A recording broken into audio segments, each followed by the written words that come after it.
So I've been trying to connect with my tarot cards in shorter, smaller, brief moments throughout the day. And yesterday I shared my alternative to morning polls, but today I want to share some micro practices that I've been experimenting with, as well as kind of like an evening closing ritual with my tarot cards.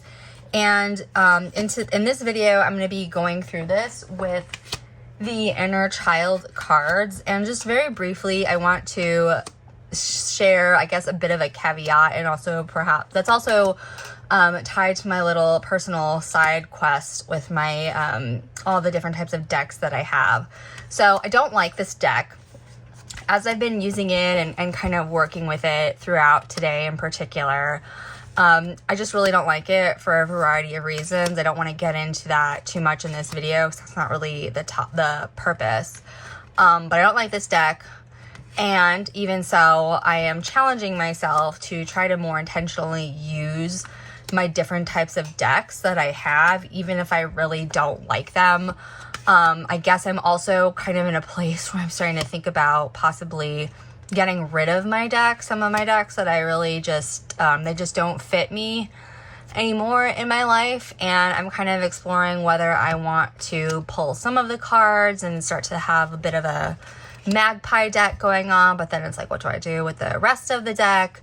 I love junk journaling and scrapbooking. So, maybe use some of the cards in that, but that still leaves a lot of cards available. So I'm not sure what to do with that. If you, I guess I have two questions for you to let me know in the comments. One is, how have you gone about letting go of decks that no longer serve you? Do you kind of cut them up in a way, use them for art projects, make a magpie deck? How do you, I guess, let go of a deck that is not really part of your life anymore?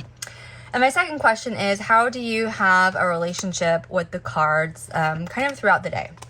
So like I said, that is the focus of today's video. I did my little morning grounding, centering practice with the cards that I shared in yesterday's video. And today this video is about having that ongoing relationship throughout the day, and then having kind of a evening closing ritual that I like to think of as kind of containing everything within the day.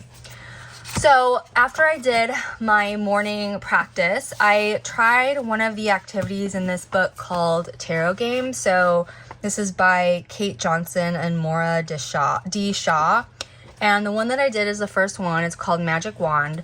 And so this game, the way that you do it is you shuffle the cards, infuse your energy into the deck, and then you turn over the cards one by one until you get a wand. So if I was going to do that now, I would just, kind of shuffle my deck. However, these cards are also a little bit difficult to shuffle, I find personally, because they're so large. But in any case, I'm just doing my best here to shuffle. So now I'm going to start turning cards over one by one until I get to a wand. So 10 of hearts. Oh, 2 of wands right away. So this is kind of this is my spread according to the instructions for this game. And what do they say? If you get a wand within the first 5 cards, then your sense of personal power is strong and manifesting without significant blocks at this time. The magic wand card that appears can show you where you feel strongest. The preceding cards give information on your sources of empowerment and the ways you manifest it in the world. So this is kind of like, I would think of the first one that I draw as kind of like my source of power or my strength or whatever kind of positive way that I want to think about infusing this into my day. And then this is the spread, right? So all the preceding cards are kind of a little bit of a story around this magic wand card. So when I did this earlier today, I wrote out the cards that I had drawn. So first I drew the 10 of swords, the 9 of swords, 8 of swords, 9 of hearts, and then 3 of wands. So 3 of wands was my magic wand card for today. And so then I did a little bit of free associating to them, which is based on my approach. I've covered that in many videos. But based on the imagery, I just wrote down some keywords, and then I kind of did a little bit of a mind map around the Three of Wands imagery, things that I kind of associated with it, things that it kind of made me think of. And then I set that one aside and I kept it present like throughout my day. And then throughout the day, like maybe it was a moment that I was feeling some type of stress or tension or just a little bit of friction in my energy, I would pull another card and then I would write it down. I wrote it down, highlighted it, whatever, just kind of pointed it out. And I kept it kind of front and center as I went throughout my day. Then maybe in the afternoon, a transitional time of day, I felt like pulling another card.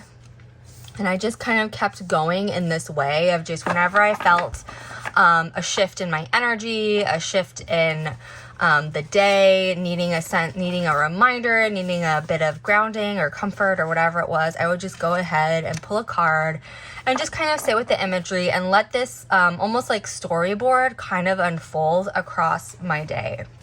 And then finally, when it came time to the evening, I had planned to do this evening card pull like anyway, but it just really fit in nicely with this. And this was a very organic process that kind of just evolved on its own.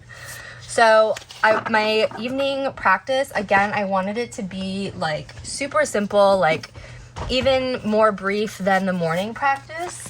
Just kind of a nice basically to serve as a transition into my evening.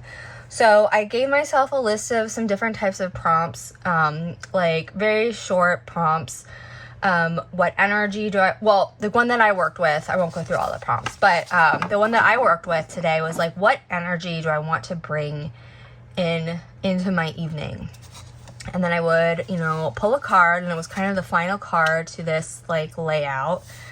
And I would look at the image, notice one detail in the image, write a sentence about that detail in the context of the prompt, and then stop. And that's what I did. And then I would just kind of sit for like a minute and just take in kind of this like story of the day and just kind of let it linger. It wasn't too deep. I'm not trying to solve anything.